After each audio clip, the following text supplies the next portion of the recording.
열왕기 이 상하는 이 남과 북, 이 남유다와 북이스라엘의 왕들의 이야기예요.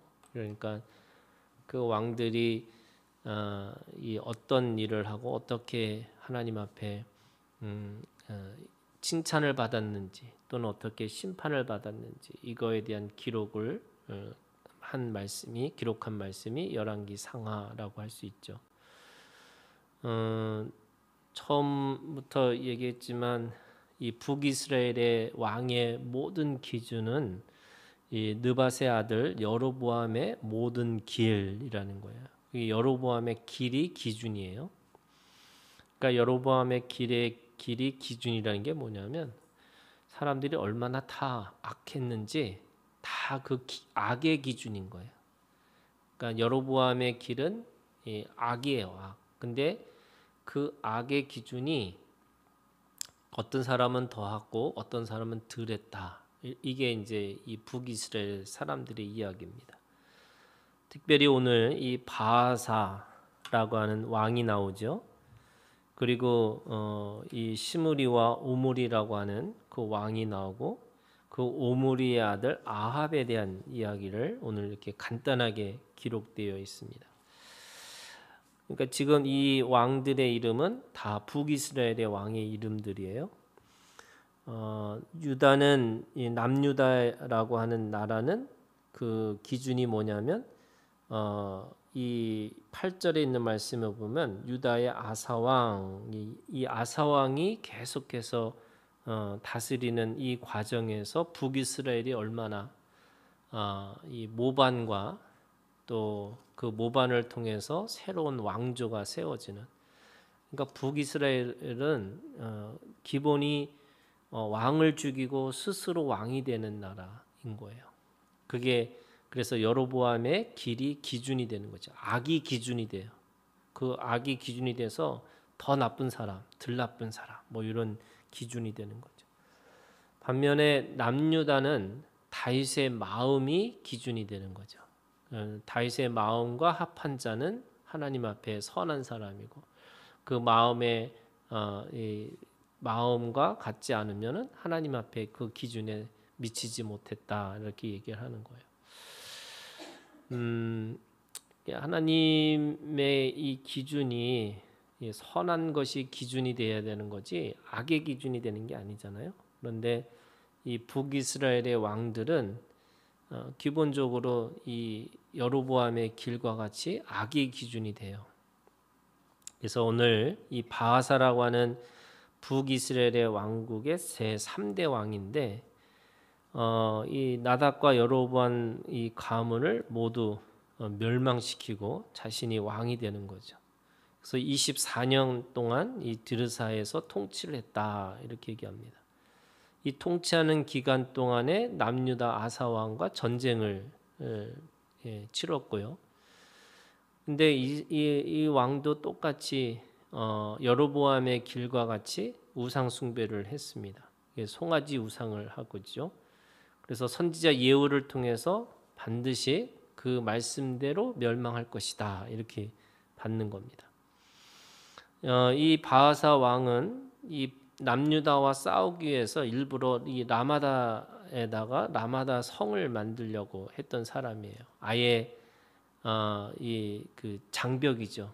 이 오고 갈 수 없도록 아예 큰 장벽을 만들어서 그걸 통해서 남과 북이 완전히 갈라질 수 있도록 그런 성의 건축을 하는데 우리가 지난주에 이 말씀에 보면은 그걸 아사 왕이 꾀를 써서 다른 민족을 들여가지고 전쟁을 치르는 거. 지금 그래서 그 라마성을 온전히 건축하지 못했다라고 얘기를 하고 있습니다.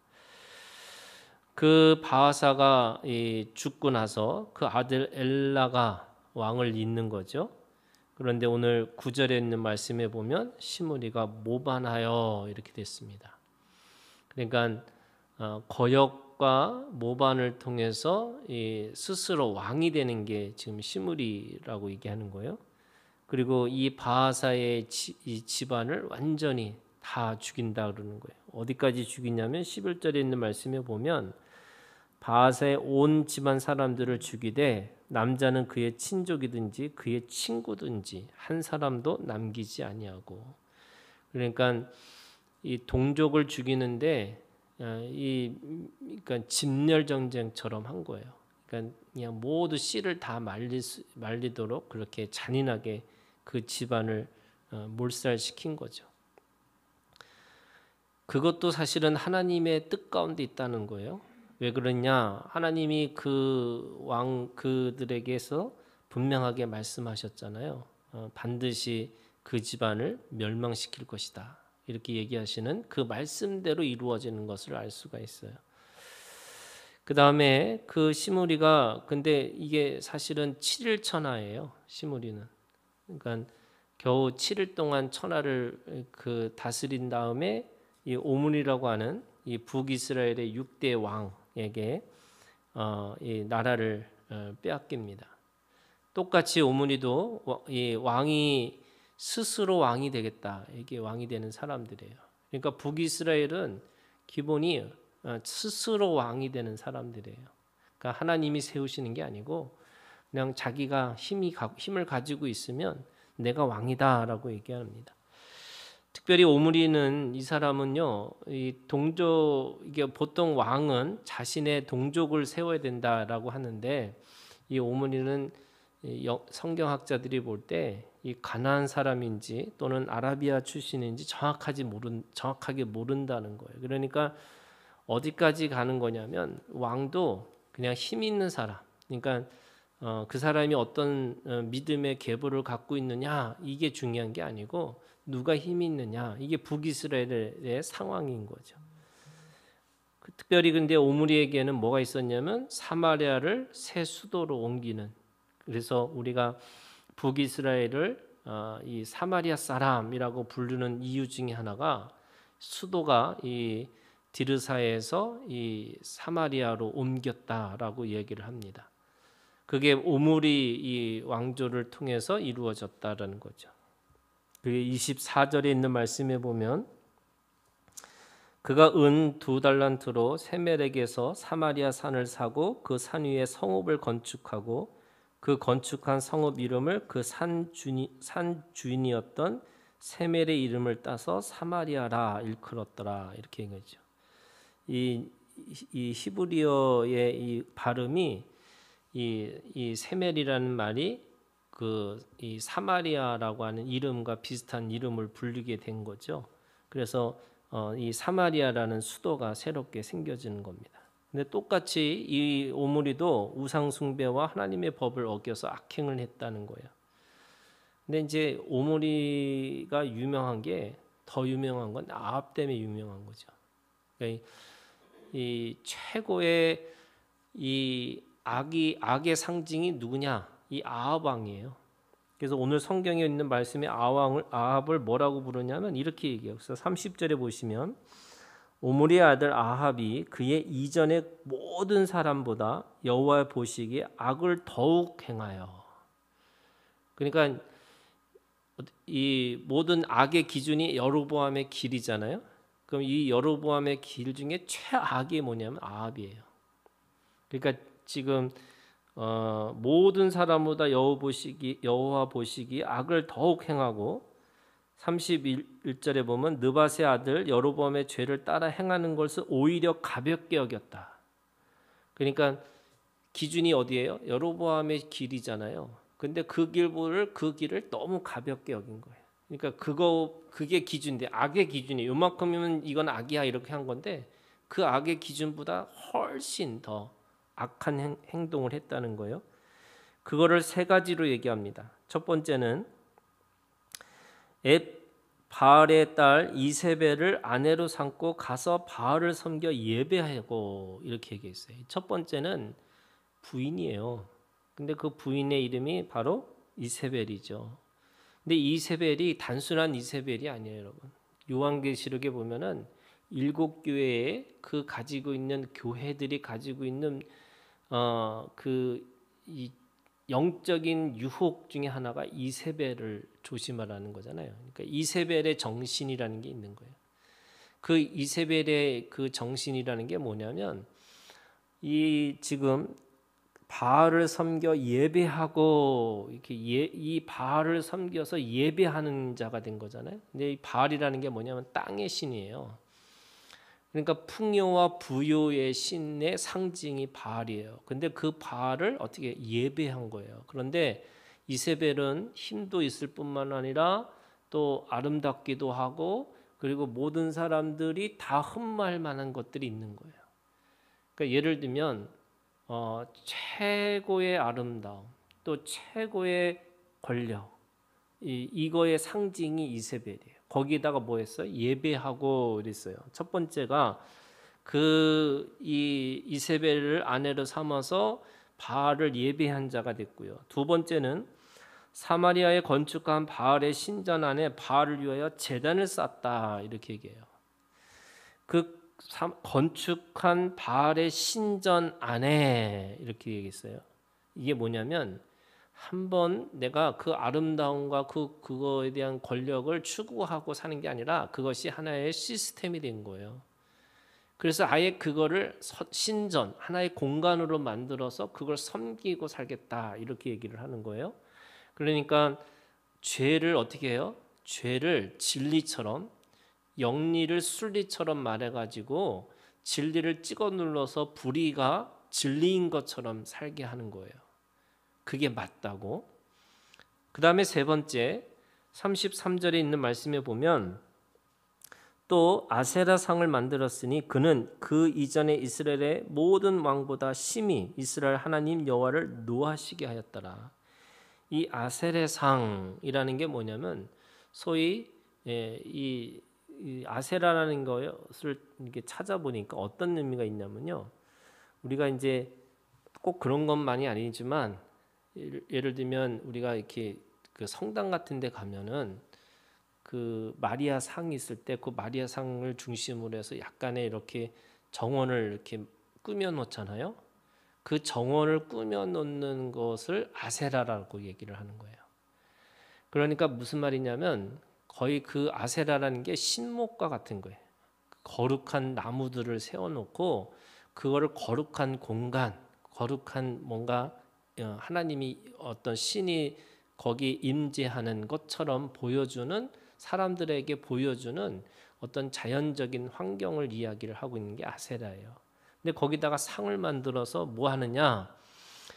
바알의 신은 그 바알이 그 땅의 신이라고 그랬잖아요. 그러면 지금 이 아세라는 소위 신목이라고 그래가지고 그 부요와 풍요의 신이 실질적으로 눈으로 보이게끔 만드는 게 신목이에요. 그러니까 열매를 많이 맺고 큰 나무를 통해서 뭔가 그걸 통해서 뭔가 내가 얻고자 하는 아주 실제적인 걸 보여주는 게 아세라상입니다. 그러니까 지금 이 이세벨의 정신이라는 게 뭐냐면 그 바알에게 예배하면서 그게 아예 체계적으로 만들어지고 이제는 사람들한테 눈으로 보이게끔 보여준다는 거예요. 이게 대단한 능력이잖아요. 그러니까 우리가 그냥 신을 섬긴다라는 걸로 끝나는 게 아니라 그 신의 능력을 아주 구체적으로 실제적으로 뭘로 보여줘요? 그 나무의 열매들을 통해서 보여주는 거예요. 이렇게 풍성하고 이렇게 부유해질 것이다. 그러니까 이게 우리가 하나님 앞에 이 기적과 이적을 베풀어야지만 하나님이 살아계신 것처럼 느껴지는 것처럼 그들도 그 신의 능력을 아주 실제적이고 구체적인 속에서 드러내준다는 거예요. 그게 이세벨의 정신이에요. 그러니까 아합은 모든 악의 기준이에요. 그러니까 최고의 악이에요. 그래서 그걸 통해서 이 마지막 싸워야 되는 영적 전쟁 중에 하나가 이세벨과 싸워야 된다는 거죠. 자, 그랬더니 34절 이 33절에 여호와를 노하시게 하였더라. 이게 하나님은 그래도 참으시고 그들이 돌아오기를 늘 기다리고 계셨음에도 불구하고 이 아합과 이세벨의 이 죄로 인해서 하나님이 너무나 분노하셨다 이렇게 말씀하시는 거죠. 이 하나님의 분노라는 게 어떤 의미냐면 하나님이 그만큼 이스라엘 백성들 특별히 이 죄송한 표현이지만 이 콩가루 같은 이 북이스라엘이 그래도 하나님의 백성이기 때문에 계속 돌아오기를 간구하고 계셨는데 해도 너무 한다는 거예요. 그래서 하나님이 이 분노가 그게 치닫게 된 거죠. 너무 이게 좀 죄 짓는 얘기만 너무 하루 종일 그러니까 계속 얘기해서 좀 그렇긴 하지만 이 아합과 이세벨의 이 죄라는 건요. 나중에 이제 뭐 엘리야와 엘리사의 시대 속에서 어떻게 그들의 죄가 더 구체적으로 보여주긴 하지만 그들의 그 죄로 인해서 하나님이 분노하셨다 이렇게 할 정도로 그들의 죄가 엄청나게 컸다라고 이야기를 하는 거죠. 그런데 갑자기 34절에 있는 말씀은요. 지금 이 16장에서 일어났던 이 사건하고 완전히 다른 이야기를 하고 있는 게 34절에 있는 말씀이에요. 이 34절은 그 시대에 베델 사람 히엘이 여리고를 건축하였는데 그가 그 터를 쌓을 때 마다를 아비람을 잃었고 그 성문을 세울 때 막내 아들 수굽을 잃었으니 여호와께서 눈의 아들 여호수아를 통하여 하신 말씀과 같이 되었더라. 자, 이 말씀은요. 여호수아 6장 26절에 있는 말씀이 있어요. 우리 한번 찾아볼까요?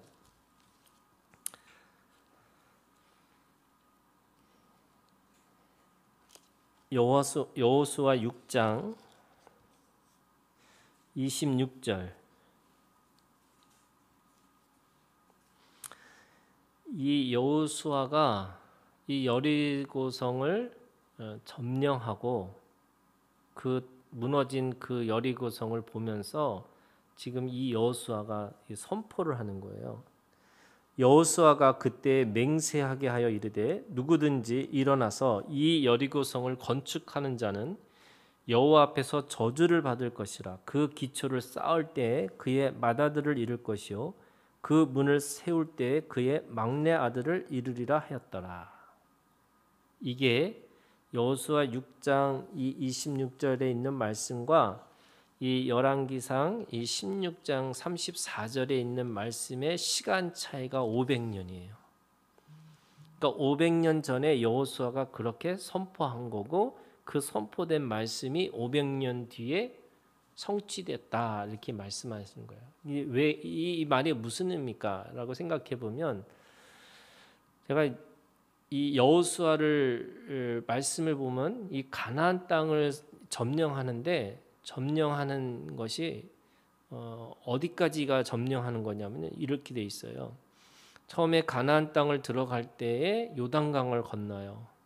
그리고 그 요단강을 건너서 이 처음에 막 닫은 이 성이 바로 이 여리고성이에요. 그리고 그 여리고성을 성공하고 나서 아가성을 하는데 그 아가성에서 실패를 해요. 그 이야기가 굉장히 길어요. 그리고 나머지는 다 점령했더라 이렇게 끝나요. 왜 그게 그렇게 이 여리고성 이 요단강을 건너고 이 여리고성을 점령하는 게 왜 그렇게 중요할까라고 하면은 그 가나안 땅에 들어가는 그것에 대한 세 가지의 관점이 있다는 거예요. 그게 첫 번째가 요단강이에요. 그 요단강은 무슨 말이냐면 그 요단강의 그 강물을 멈추게 하는 거는 그 제사장들이 법궤를 들고 그 물을 밟을 때에 물이 멈춘다는 거예요. 그러니까 그 가나안 땅은 무슨 땅이냐면 말씀의 땅이에요. 그래서 말씀이 이루어지는 말씀이 성취되는 땅이 가나안 땅이라는 거예요. 그래서 그 가나안 땅이 젖과 꿀이 흐른다라는 게 젖과 꿀이라는 게 뭐냐면 말씀이에요. 이게 젖과 꿀이라는 게 단순하게 그 땅이 풍요롭고 부유된다 이런 게 아니고요. 그 말씀을 따를 때만이 그 안에 있는 가나안 땅에 있는 사람들이 젖이라고 하는 생명줄이 생기고 그다음에 꿀이라고 하는 그 인생의 기쁨이 말씀을 따를 때 그들에게서 그 가나안 땅에서 그렇게 행복하게 살 수 있다는 거예요. 그래서 그 가나안 땅을 건넌다는 게 그 땅이 말씀의 땅이라는 거예요. 두 번째는 그들이 그 요단강을 건너자마자 길갈에 들어가요. 그 여러분 잘 알고 있는 것처럼 그 길갈이 뭐냐면 노예의 수치가 굴러갔다는 거예요. 그러면 그 가나안 땅은 무슨 땅이냐면 자유의 땅이에요. 하나님으로부터 매여 있고 나머지로부터는 자유한 거예요. 그게 길갈이에요. 네가 자유인으로 살 수 있는 것이 바로 이 가나안 땅이다. 그들은 애굽에서 노예로 나왔어요. 그래서 그 40년 동안 하나님이 그 광야를 돌게 하신 이유 중에 하나는 그 노예의 수치, 자신이 노예라고 하는 그 정체성을 다 버리고 나서 그 가나안 땅에 살 수 있다는 거예요. 여러분, 자유인이 가지고 있는 최고의 그 권리가 뭐냐면 책임이에요. 그러면 그 가나안 땅에서 살고자 하는 사람들에게는 뭐가 있냐면 그 가나안 땅은요, 책임 있게 사는 거예요. 그 가나안 땅에 살 때 제일 먼저 멈춘 게 뭐냐면 만나였어요. 광야에서는 매일매일 만나가 와요. 그런데 그 가나안 땅에 들어가서 그들이 씨를 심고 그 씨가 열려서 열매가 맺기까지 그 만나가 내리다가 만나가 그쳤더라 이런 거예요. 그래서 그 땅은 자기가 씨를 심고 물을 주고 그리고 그렇게 해서 자라나는 걸 기다렸다가 그 열매를 먹는 곳이 어디냐면 가나안 땅이에요. 그러니까 광야하고는 다른 거예요. 사람들은 편하게 생각하면 광야의 땅이 더 편했다고 생각하는 거죠. 근데 여러분, 하나님은 우리를 광야에서 사는 사람으로 부르신 게 아니라 가나안 땅에서 살도록 부르신 거예요. 그게 자유와 책임의 땅이에요. 그래서 가나안 땅에 사는 사람은 자유인이면서 그 자유인으로서의 책임을 가지고 살라고 말씀하세요. 그게 길갈의 신앙이에요. 세 번째는요, 여리고성이에요. 여러분, 여리고성을 어떻게 무너뜨렸어요? 침묵으로. 그리고 7번을 돌아요. 그리고 마지막에 또 7번을 돌아요.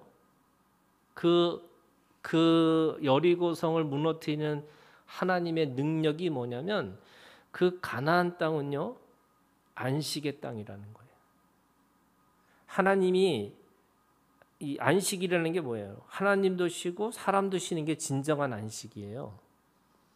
그러면 그 땅에서 우리가 뭘 경험하고 살아야 되느냐면 하나님이 주신 평안을 경험하고 사는 거예요.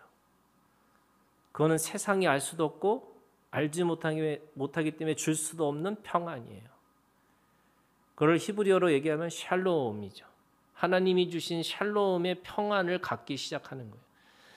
그래서 여러분, 우리가 가지고 있는 믿음의 그 차원에서 하나님이 우리에게 가장 중요한 것 중에 뭘 주셨을까?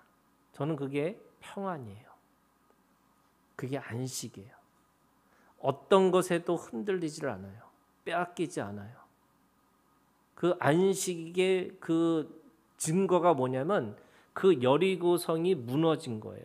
여러분, 여리고성은 이게 사람들이 절대로 이 난공불락이기 때문에 절대로 점령할 수 없는 땅이라고 그랬고 절대로 무너뜨릴 수 없는 땅이라는 거예요. 아주 견고한 성이거든요. 그런데 그 성이 그냥 소리 지르고 무너진 거예요. 왜? 하나님이 하시겠다는 거예요. 너도 쉬고 나도 쉬어서 이 가나안 땅에서는 안식의 땅이다. 진정한 평화를 이루고 살아가는 땅이다라는 것을 보여주시는 거예요. 그래서 여호수아가 얘기하는 거잖아요. 그 땅을 새로 그 여리고성을 건축하는 사람, 이게 누구예요? 노동하는 사람이에요. 하나님의 말씀을 따라서 평안으로 살아야 되는데 자기가 뭘 해야 된다고 생각하는 사람에게는 어떻게 돼요? 시작할 때 맏아들이 죽고, 그 성문의 문을 세울 때는 그 막내가 죽겠다 이렇게 얘기하는 거잖아요. 하나님이 세우신 평안을 사람이 뭔가를 또 이루려고 하는 거예요. 그게 이 샬롬이 아니고요. 이 뭐 에이레네라든지 또는 이 로마의 팍스라고 하는 이 평화죠. 사람의 힘을 통해서 어떤 기율을 통해서 사람들이 평화를 이루려고 하는 거예요. 그런 평화가 아니고 하나님이 주신 평화를 누리고 살아라. 이게 가나안 땅에서 주시는 세 가지예요. 하나님의 땅은 말씀의 땅이고 하나님의 땅은 진정한 자유의 땅이고 하나님의 땅은 하나님이 하시고자 하는 하나님과 함께 교제하는 것이 목적인 이 샬롬의 땅이라는 거예요. 그러면 이 땅에서 사는 자에게 지금 이스라엘 백성으로서 또 왕으로서는 이 세 가지를 지키고 살아야 되는 거예요. 왕이기 때문에 뭐 해야 돼요? 말씀을 순종해야 돼요. 그리고 모든 사람들을 자유인으로 대우하고 사는 거예요. 그리고 진정한 평화를 이루기 위해서 하나님 앞에 맡기고 사는 거예요. 그런데 이 왕들은 뭐 하느냐? 우상 숭배라는 게 어떤 의미냐면요, 자기 열심과 자기 노력에 뭔가를 계속 끊임없이 그 신을 위해서 노력하는 거예요. 우리가 잘 알고 있는 것처럼 이 가나안 땅의 이 종교라는 거는요, 열심 종교예요. 그 열심 종교의 끝이 뭐냐면 자식을 바치는 거예요. 그게 몰렉의 제사예요. 그러니까 아브라함이 왜 이삭을 데리고 제사를 드릴 생각을 했을까? 그거를 시험이라고 그랬어요. 하나님은 테스트하시는 분이긴 하지만 템테이션, 유혹하시는 분은 아닌데 그 원어가 이 유혹에 더 가까워요. 물론 그걸 히브리서나 야고보서가 그거를 믿음으로 해석했기 때문에 그 아들을 바치는 사건이 그 믿음의 사건이 됐지만 사실은요, 이 아브라함이 볼 때 가나안 땅의 종교는 열심 종교인데 자기는 말씀 종교인데 이게 뭔가 이게 밋밋한 게 아닌가? 그래서 하나님이 그를 시험하여 이렇게 됐어요. 그게 뭐냐면 이 가나안의 종교처럼 자기의 아들을 바치는 것까지 해보려고 하는 거예요. 왜? 그게 종교성이니까. 내가 그렇게 해야지만 조금 믿는 것처럼 되어진 것 같아요. 내가 이렇게 믿다가는 안 되는 것 같아요. 그래서 어떻게 해요? 40일도 한번 금식도 해보고 어디 가서 내가 일주일 동안 기도도 좀 해보고 그래야지 내가 좀 믿는 것 같지. 무슨 말씀만 듣고 되겠어? 여러분, 우리가 말씀 종교라는 건 그런 거거든요. 그냥 말씀을 받고 아멘, 그리고 그 아멘한 그 믿음을 가지고 살아내라는 거예요. 요란하게 제사 지내는 것처럼 요란하게 뭔가 베풀고 요란하게 뭘 해야 된다는 게 아니에요. 그런데 우리는 유혹에 빠져요. 그래서 뭘 해야 된다고 생각하는 거예요. 그러니까 지금 바알의 종교든 아세라의 종교든 뭐 하는 거냐면 뭔가 아름답게 만들고 뭔가 풍요롭게 해야 되고 뭔가 부유해야지만 내가 진짜 진정한 신을 믿는 거지. 내가 지금 이렇게 살고 있지만 시작은 미약하지만 나중은 창대할 것이다. 이런 착각에 빠지는 거잖아요. 여러분, 우리가 세상에 볼 사람들이 볼 때 미약에서 시작해서 미약으로 끝나도 괜찮아요. 아멘 하세요. 괜찮은 거야. 미약에서 시작해서 미약으로 끝났더라. 근데 하나님에서 어떻게 해요? 창대에서 더 창대로 간 거예요, 그게. 여러분, 이왕 가난할 거 여러분 기쁘고 자유롭게 가난하셔야 돼. 그지? 뭐 별거 없잖아요. 근데 우리는 그거를 자꾸 바알과 아세라상을 만들어서 뭔가 대단한 걸 믿어야지만 내가 하나님한테 좀 믿는 거구나. 그런 거잖아요. 제가 기도를 하면 여러분 통성 기도를 해야지 조금 기도한 것 같지. 그냥 가만히 와서 기도하면은 뭔가 김치 안 먹은 느낌, 음식 먹으면서 그런 느낌이잖아요. 왜냐면 우리는 기도할 때 어떻게 하면 맨날 통성 기도했잖아요. 그렇게 했죠. 그 좀 기도했구나 이렇게 생각할 수 있는 거예요.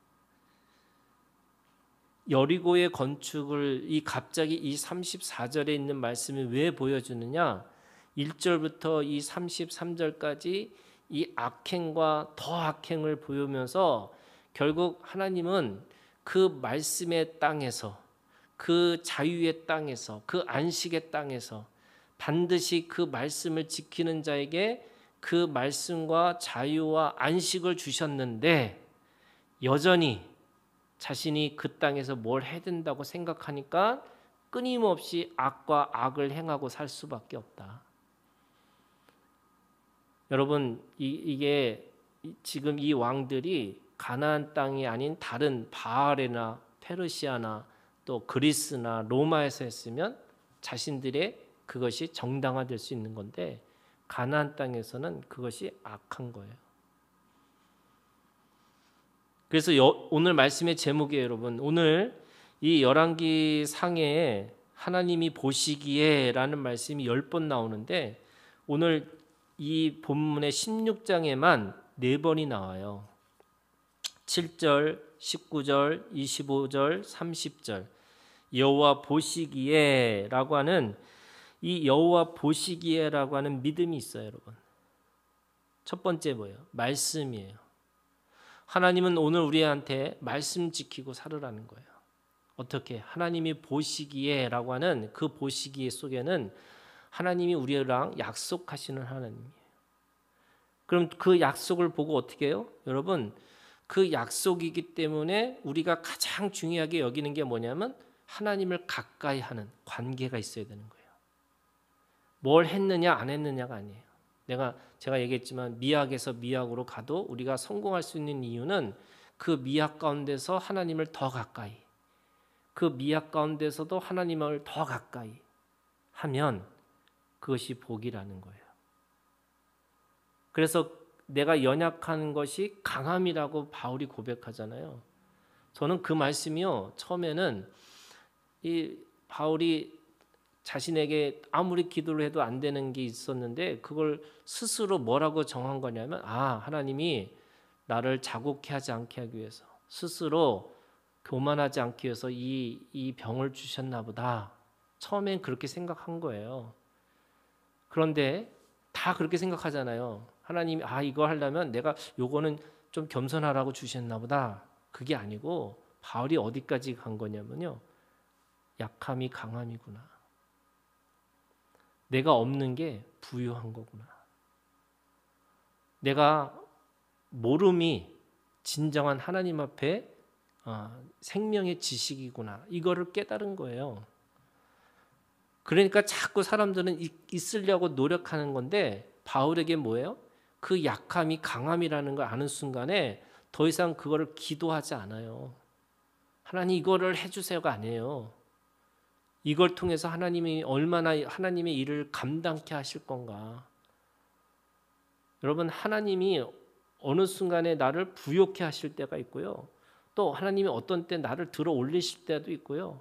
다 있어요. 그런데 그거를 하나님이 하시는 거지 내가 하는 게 아니에요. 그게 오늘 우리가 하나님 앞에 관계에 집중을 하는 거예요. 그게 여호와 보시기에라는 말씀이에요. 세 번째는 여러분, 하나님의 그 관계에 중요하기 때문에 내가 하나님 앞에 집중하는 것 때문에 말씀에 순종하고 그 말씀을 따르려고 하는 믿음이 있어야 되는 거죠. 그래서 무너진 여리고를 내가 건축하고 내가 그걸 세우겠다 이러는 거 아니에요. 그냥 하나님이 그걸 통해서 하나님이 일하시는 거구나. 하나님의 말씀 반드시 성취되는 거구나. 그러면 오늘 내가 그 믿음을 가지고 오늘 순종하고 내 몸을 쳐서 복종케 하는 그 믿음을 가지고 살아가는 거죠. 오늘 이 믿음이 있기를 주님의 이름으로 축원합니다.